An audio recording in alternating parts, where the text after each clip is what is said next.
사무엘하 1장 17절부터 27절까지 보겠습니다.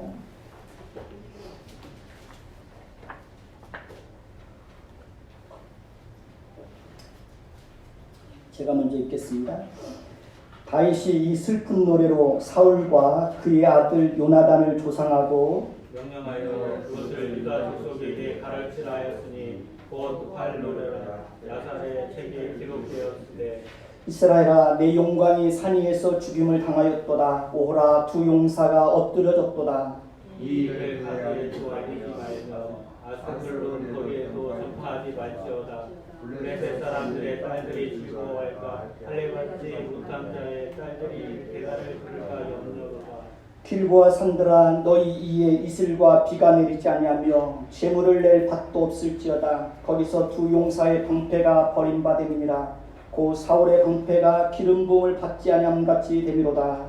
죽은 자의 피에서 용사의 기름을 내서 요나단의 팔이 뒤로 물러가지 아니하였으며 사울의 칼이 헛되이 돌아오지 아니하였도다.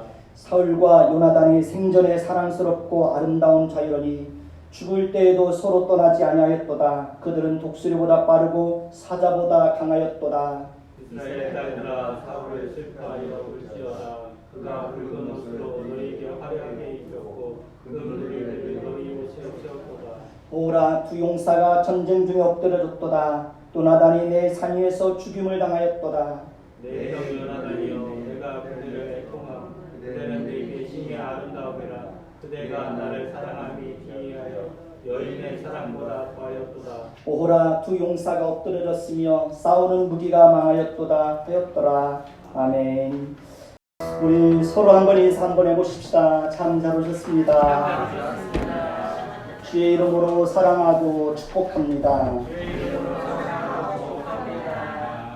주의 이름으로 사랑하고 여러분 한 사람 한 사람들 축복합니다. 우리는 지난주에 사울의 일생 전체를 살펴보았습니다.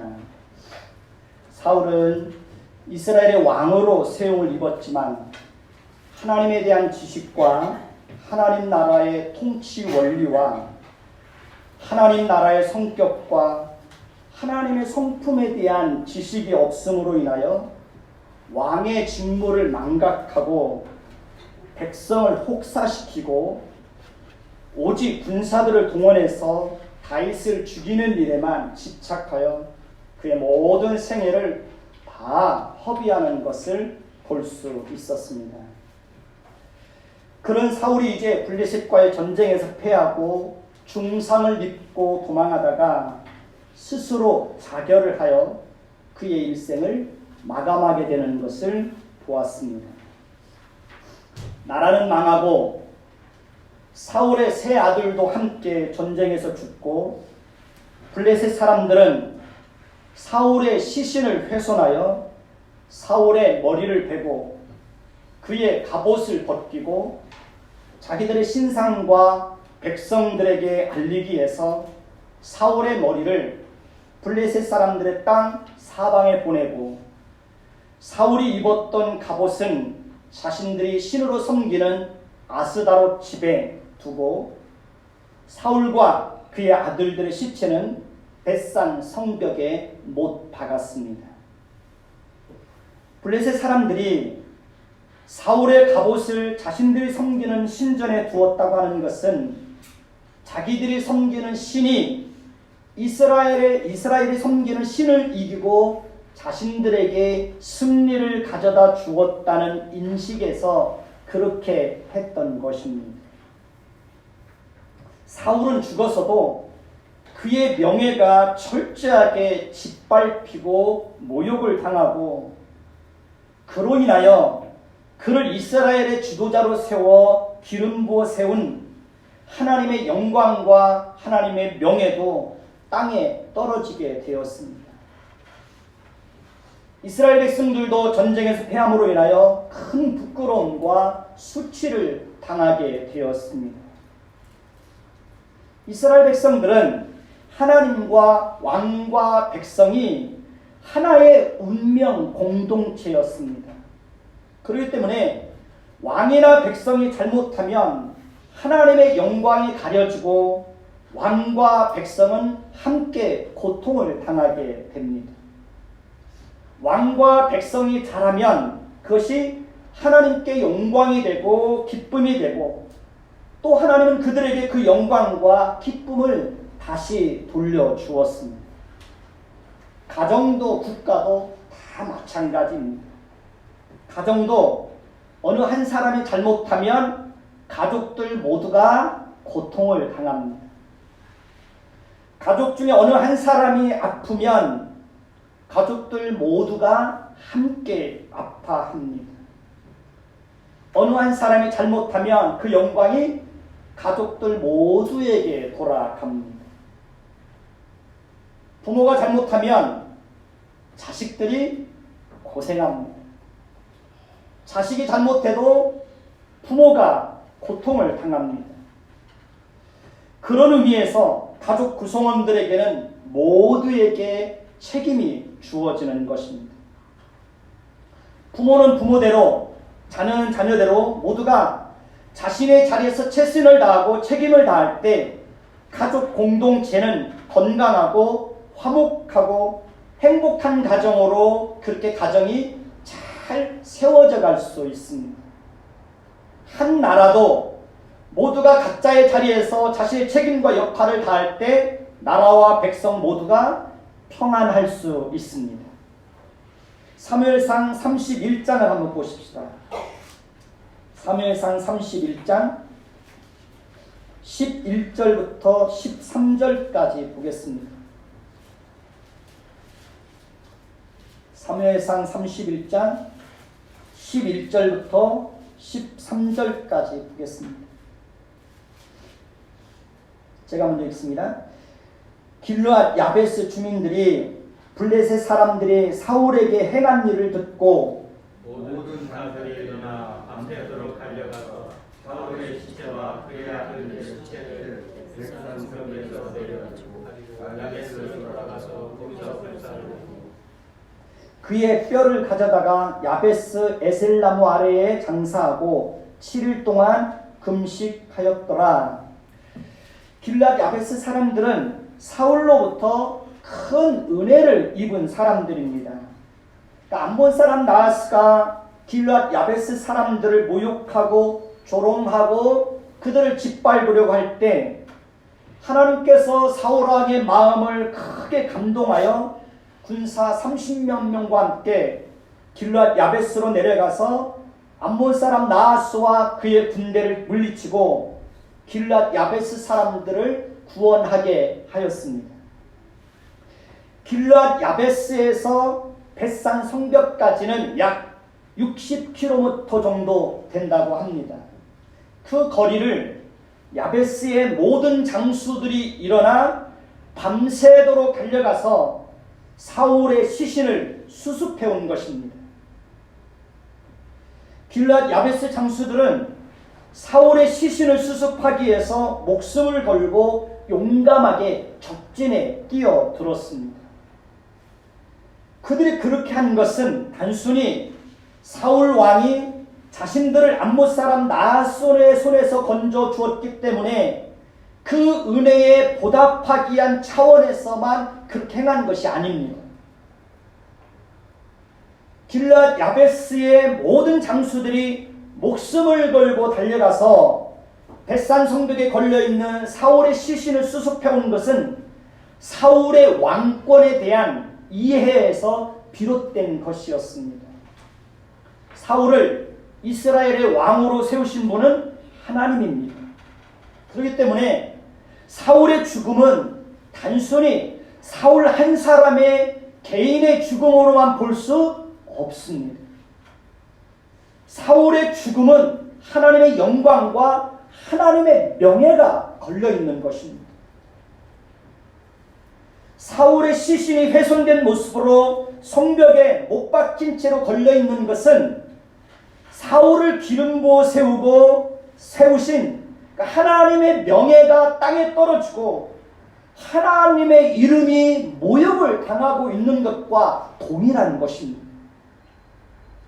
그렇기 때문에 길르앗 야베스의 모든 장수들은 하나님의 이름과 하나님의 명예가 짓밟히고 조롱과 모욕을 당하는 것을 볼 수 없었기 때문에 그 일을 위해서 목숨을 걸고 열심을 내어 달려가서 그 사울과 그의 아들들의 시신을 수습하여 장사 지내고 슬퍼하며 7일 동안 금식을 하였던 것입니다. 교회가 교회답지 못하고 목사가 목사답지 못하고 성도가 성도답지 못하면 교회와 목사와 성도들의 잘못으로 인하여 하나님의 명예가 땅에 떨어지고 하나님의 이름이 모욕과 조롱과 비웃음을 당하게 됩니다. 그렇기 때문에 우리는 우리로 인하여서 하나님의 명예가 땅에 떨어지고 하나님의 이름이 모욕과 조롱을 당하지 않도록 더 깨어있고 더 근신하고 거룩하고 겸손하고 정직하고 진실하게 살아야 합니다. 우리로 인하여서 하나님의 명예가 땅에 떨어지고 하나님의 이름이 비난을 받지 않도록 더 열심을 품고 하나님을 바르게 섬겨야 합니다. 사울이 만약에 공의롭게 나라를 잘 다스리고 백성들을 사랑으로 잘 보살폈으면 나라는 든든히 세워지고 백성들은 평안하고 행복하고 사울은 백성들로부터 존경을 받게 되었을 것입니다. 그러나 그가 왕의 직무를 버리고 사적인 감정에 사로잡혀서 다윗을 죽이는 일에만 집착함으로 인하여 그는 죽음 이후에 자신의 명예와 이름뿐만 아니라 하나님의 명예와 하나님의 이름까지도 모욕과 조롱을 당하게 되었던 것입니다. 우리가 왜 바르고 정직하고 거룩하고 성실하게 살아야 할까요? 그 이유는 우리 개인의 명예와 행복과 미래와 우리 개인의 자존심이 걸려있는 문제이기도 하지만 우리는 하나님의 이름과 하나님의 명예를 걸고 하나님의 자녀라는 이름을 가지고 세상 속에서 살아가는 자들이기 때문에 그렇습니다. 우리와 하나님은 하나로 묶여 있습니다. 그렇기 때문에 우리가 잘못하면 하나님의 이름이 욕을 먹습니다. 우리가 잘하면 하나님의 이름이 높임을 받게 됩니다. 우리가 잘하면 역시 예수 믿는 사람들은 다르다라는 인정과 칭찬을 받게 됩니다. 저와 여러분은 하나님의 이름과 하나님의 명예를 걸고 세상 속에서 정말 바르게 살아야 합니다. 정직하게 살아야 합니다. 하나님의 이름과 하나님의 명예를 걸고 사람을 대할 때도 항상 따뜻하게, 예의 바르게, 밝게 사람을 대해야 합니다. 하나님의 이름과 하나님의 명예를 걸고 말을 할 때에도 어떻게 해야 된다고요? 품위 있게, 예쁘게 말을 해야 됩니다.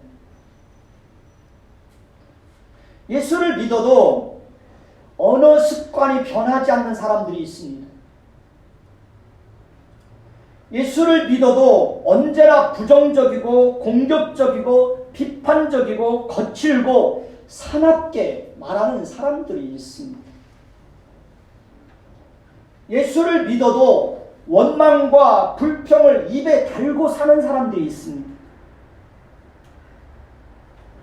예수를 믿어도 예수를 믿지 않는 사람들보다 더 사납게 사는 사람들이 있습니다. 예수를 믿어도 세상 사람들과 똑같이 술을 가까이 하고 쾌락을 추구하고 돈을 사랑하고 인색하고 옹졸하게 사는 사람들이 많이 있습니다. 그렇게 사는 것은 무책임한 겁니다. 개인의 이름과 개인의 명예를 위해서 살 때에도 그렇게 살면 자신의 인생을 망칩니다. 개인의 명예와 개인의 이름을 위해서도 그렇게 살면 안 되는 거예요. 더더욱 우리는 하나님의 이름과 하나님의 명예를 걸고 사는 자들로 부름을 받은 자들입니다. 우리의 가슴에는 하나님의 명예와 하나님의 자녀라는 이름표가 우리 가슴에 붙어 있습니다. 그래서 우리는 바르게 살아야 합니다. 부모가 잘못하면 자식들이 부끄러움을 당하고, 자식들이 잘못하면 부모의 이름이 욕을 먹고 부모의 명예가 땅에 떨어지게 됩니다. 저는 우리 아이들이 어렸을 때에는 아이들에게 아버지가 목사님이니까 너희도 이렇게 해야 된다라는 말을 하지를 않았습니다. 아이들에게 목사의 자녀라는 무거운 짐을 지워주지 않기 위해서였습니다. 그래서 항상 이렇게 말했습니다. 아빠도 하나님의 자녀이고 너희들도 하나님의 자녀다. 그러니 아빠도 하나님 앞에서 성실하게 살고 하나님을 성실하게 섬길 테니 너희도 성실하게 살고 하나님을 성실하게 섬겨줬으면 좋겠다 라고 늘 얘기를 했습니다. 아이들이 자랄 때 아이들에게 목사의 아들이라는 무거운 짐을 어깨에 올려놓으면 그것으로 인해서 아이들이 부담을 갖고 반항심을 가질 수 있기 때문에 아이들을 향한 배려 차원에서 그렇게 하지 않았습니다. 그러나 지금은 우리 아이들이 다 커서 청년이 되었습니다. 그래서 지금은 목사의 자녀라는 무거운 짐을 때로 어깨 위에다 올려줍니다. 그리고 목사의 자녀답게 아버지의 명예와 아버지의 이름을 위해서라도 또 더 나아가서 하나님의 이름과 하나님의 명예를 위해서 더 성실하고 더 정직하고 더 바르게 하나님을 섬겨달라고 요청을 합니다. 성숙한 사람들이 짊어져야 할 책임이 있습니다. 그것은 바로 가슴에 하나님의 명예와 하나님의 자녀라는 이름표를 달고 하나님의 자녀답게 하나님의 자녀다운 모습을 가지고 세상 속에서 하루하루를 책임감 있게 살아가는 것입니다. 그러니까 우리는 하나님의 명예와 하나님의 이름을 걸고 우리의 가정도 잘 세워가야 합니다. 우리는 하나님의 이름과 하나님의 명예를 걸고 무슨 일을 하든지 바르고 정직하게 행해야 합니다. 그렇기 때문에 그리스도인들은 술을 가까이 하면 안 되는 겁니다. 방탕하고 게으르게 살면 안 되는 것입니다. 부모들은 자녀들의 명예를 위해서도 바르게 살아야 합니다. 대부분의 부모들은 자녀들의 명예를 생각지 않고 그냥 자기 편리한 대로 살아가요. 그러나 부모들의 삶에 자녀들의 명예가 걸려 있는 거예요. 자녀들이 부끄럽지 않게 생각하는 그런 부모로 우리의 인생을 살아야 되는 겁니다. 부모를 생각하면 마음이 따뜻해지고 부모의 삶을 생각하면 저절로 감사와 기쁨이 떠오르고 부모를 생각하면 자존감이 높아지고 부모를 생각하면 자존심이 살아날 수 있도록 그렇게 부모의 책임을 다해야 됩니다. 자녀들의 명예를 전혀 고려치 않고 자기 인생을 자기 마음대로 살아가는 것은 자녀들에게 누가 되는 겁니다. 부모를 생각하면 상처가 생각나고 마음이 슬퍼지고 우울해지고 화가 나고 원망과 불평과 불신의 감정이 살아나고 부모를 생각하면 정말 내 아버지, 내 어머니처럼 살지 말아야지, 나는 그렇게 살지 말아야지, 그렇게 자녀들이 생각한다면 부모들의 인생을 잘못 사는 겁니다. 부모가 돈밖에 모르고 그렇게 살면 인생 정말 잘못 사는 겁니다. 지금부터 돌이켜도 늦지 않습니다. 지금부터라도 잘 살면 됩니다. 그동안 잘못한 것 있으면 자녀들에게 용서를 구하고 더 세심하고 더 따뜻하게 자녀들을 사랑으로 잘 품어주면 됩니다. 우리의 삶에 부모와 자녀와 교회와 하나님의 이름과 하나님의 명예가 걸려 있습니다. 이제는 우리의 생각이 좀 더 깊고 넓고 높아져야 합니다. 자기 자신밖에 모르는 그런 어린아이의 수준에서 이제는 좀 더 벗어나야 됩니다. 사람은 키가 자라면 생각도 자라야 됩니다. 키가 자라면 지혜도 지식도 함께 자라가야 됩니다. 그래야 사람다운 사람으로 인생을 살아갈 수 있습니다. 생각도 지혜도 지식도 자라지 않으면 항상 어린아이처럼 생각하고 어린아이처럼 말하고 어린아이처럼 행동합니다. 어른아이. 성인인데 아이입니다. 배워야 됩니다. 변해야 됩니다. 잘 들어야 됩니다. 그리고 제대로 살아야 됩니다. 제대로 살아야 됩니다.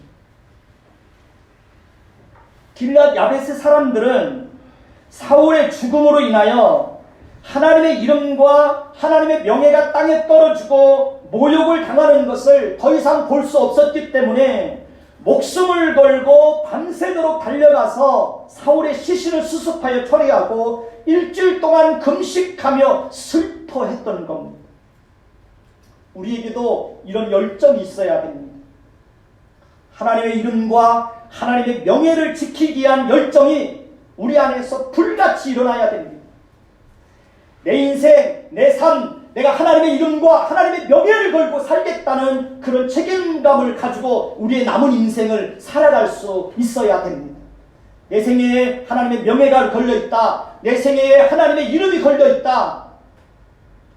그런 무거운 책임을 가지고 그리스도인으로서의 삶을 살아가야 됩니다.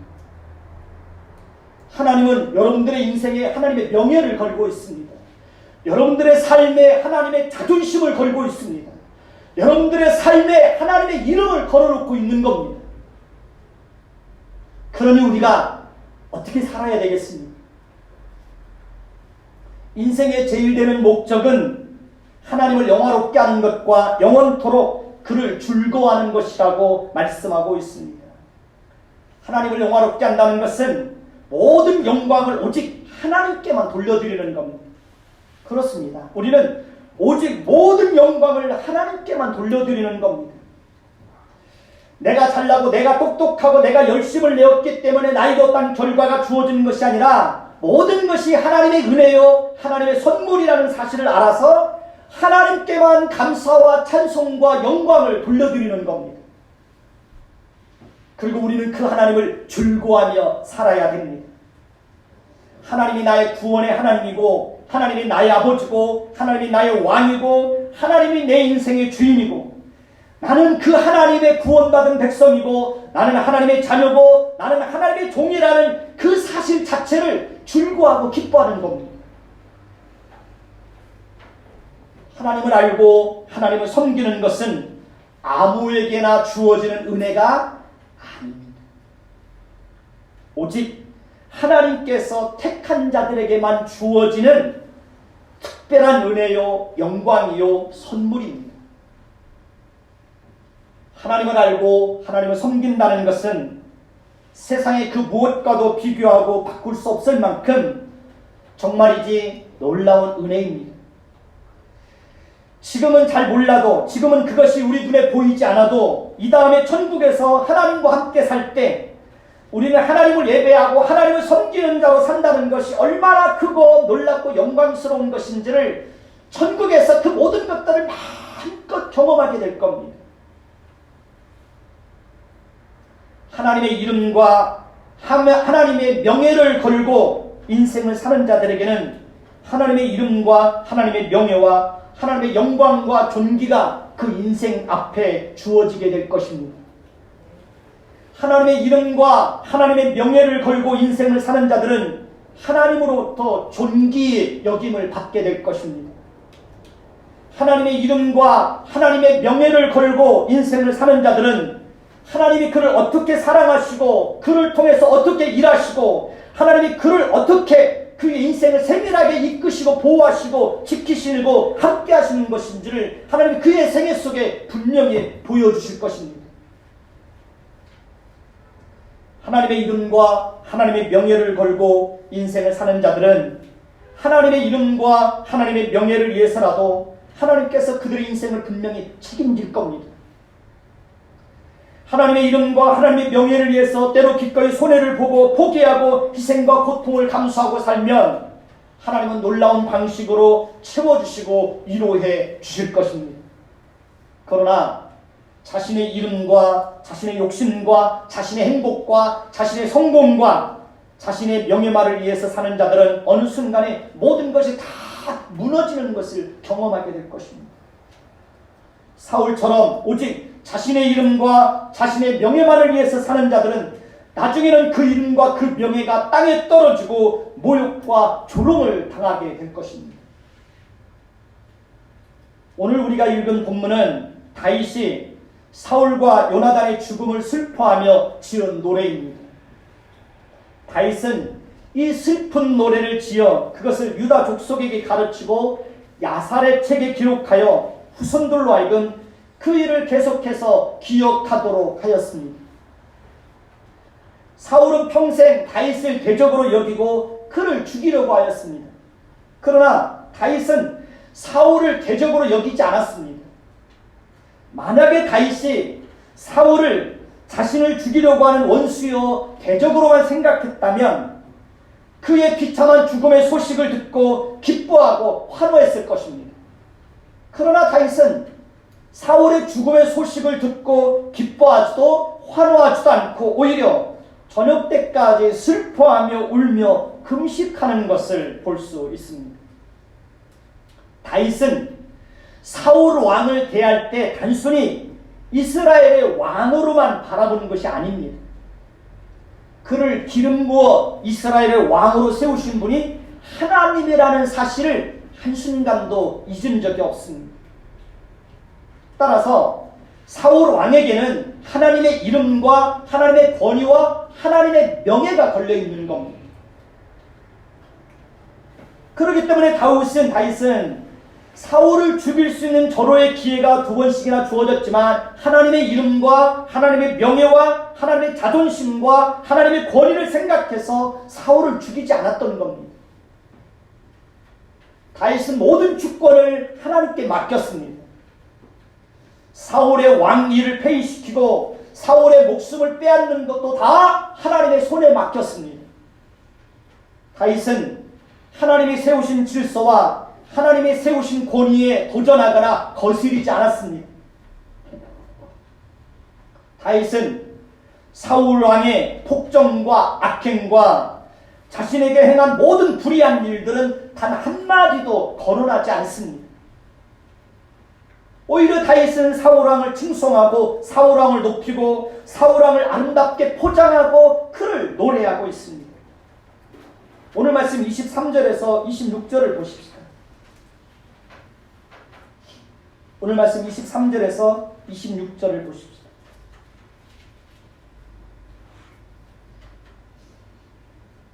제가 먼저 읽습니다.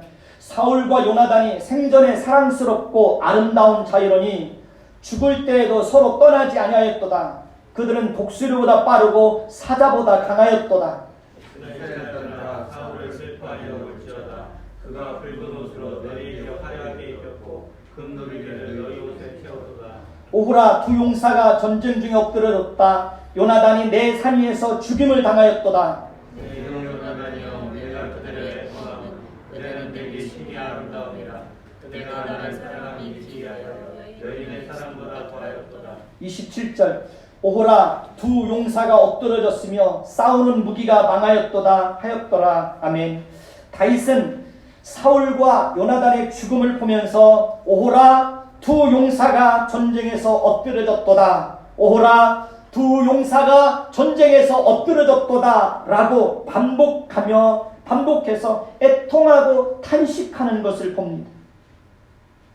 다윗이 다윗은 사울이 블레셋과의 전쟁에서 패하고 중상을 입고 도망하다가 스스로 자결을 한 것이 아니라 나라를 위해서, 백성을 위해서 목숨을 걸고 용감하게 싸우다가 장렬하게 전사하였다고 그렇게 노래하고 있습니다. 다윗이 이렇게 했던 것은 세 가지 이유 때문입니다. 첫째는 하나님의 이름과 하나님의 명예와 하나님의 권위와 하나님의 자존심 때문입니다. 다윗은 하나님의 이름과 하나님의 명예를 위해서 사울의 모든 허물과 불효와 잘못을 다 덮어놓고 있는 거예요. 그를 기름 부어 세우신 분이 하나님이에요. 그렇기 때문에 하나님의 명예를 위해서 그것을 다 덮어놓는 거예요. 두 번째는 이스라엘 백성들로 하여금 하나님께서 베푸신 은혜를 잊지 않도록 하기 위해서입니다. 사울의 악행을 말하면 상대적으로 하나님께서 그들에게 베푸신 은혜를 다 잊을 수가 있습니다. 그렇기 때문에 다윗은 이스라엘 백성들이 하나님께서 그들에게 베푸신 은혜를 잊지 않도록 하기 위해서 사울이 백성들을 잘 돌보았다고 이렇게 포장하고 있습니다. 누구나 할 것 없이 그 사람이 잘못한 것만 말하면 잘한 것은 어떻게 해요? 다 잊게 됩니다. 그런데 잘한 것을 중점적으로 말하게 되면 그 사람이 못했던 것은 다 묻혀버려요.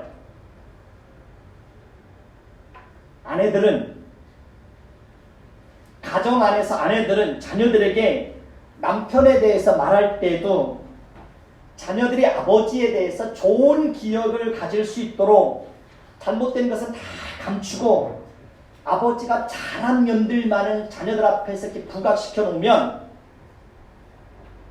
자녀들은 아버지에 대해서 좋은 감정을 갖게 됩니다. 그런데 아버지가 잘한 것은 다 감춰놓고 아버지가 못한 면들만 자녀들에게 부각시키면 자녀들은 아버지에 대해서 잘못된 관점을 갖게 됩니다. 왜곡된 시각을 가지고 아버지를 바라보게 됩니다. 그러면 부모에 대한, 아버지에 대한 존경심이 사라지게 됩니다. 그러면 마땅히 자녀들이 아버지로서 가져야 될 그 상을 바르게 갖지를 못해요. 아버지는 이렇게 해야 된다라는 좋은 상을 자녀들이 가질 수 있도록 가정 안에서, 그래서 아내들의 역할이 중요한 거예요. 그래서 지혜가 필요한 거예요. 남편들도 아내에 대해서 자녀들에게 아내의 좋은 점을 부각시켜주는 거예요. 아, 우리 어머니가 이런 분이었구나. 어머니에 대해서 좋은 감정을 가질 수 있도록. 그러니까 사울이 이스라엘을 다스릴 때 그가 백성들을 혹사시키고 백성들을 고통스럽게 빠뜨리게 하고 그런 것들은 다 감춰놓는 거예요. 그리고 붉은 옷으로 너희들을 옷 입혔고 금노리개로 너희를 채웠고 라면서 그 아름답게 사울이 다윗을 이렇게 포장을 해요.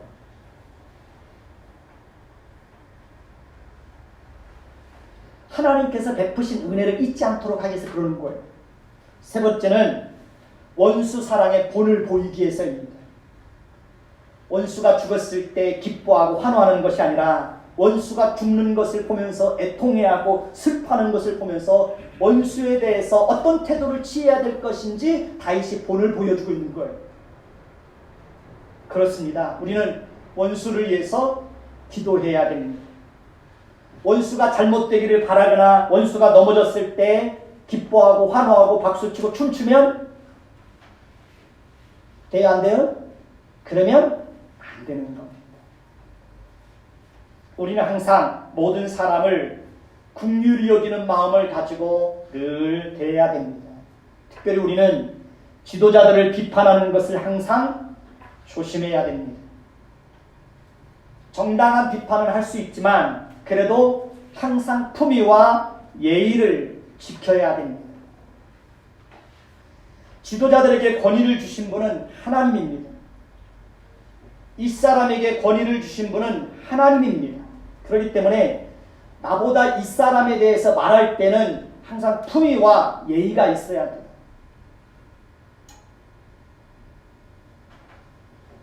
왜냐하면 그 사람에게 권위를 주신 분이 하나님이시기 때문에 그렇습니다. 황교안이가 마음에 안 들어도 황교안이 걔는 그러면 안 되는 거예요.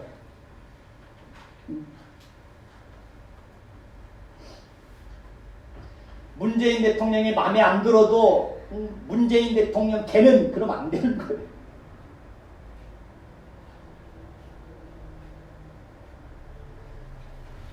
그 사람에게 권위를 주신 분이 하나님이심을 알아서 정당한 비판을 할 때도 품위와 예의를 지켜야 되는 거예요.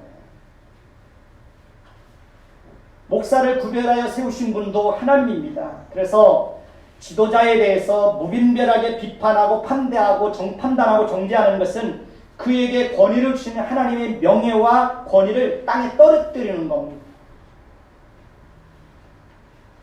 지도자가 잘못했으면 그 지도자를 위해서 기도해야 됩니다. 요즘 우리나라의 그 정치 현실이나 나라 현실을 보면 너무 무질서해요. 예의가 없어요. 품위가 없어요. 다 성숙하지 않은 사람들이 나라의 지도자가 되려고 하기 때문에 다 그런 일들이 발생하는 겁니다.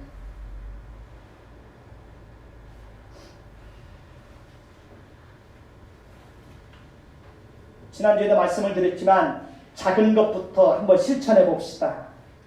사람을 대할 때 어떻게 대하라고요? 따뜻하게.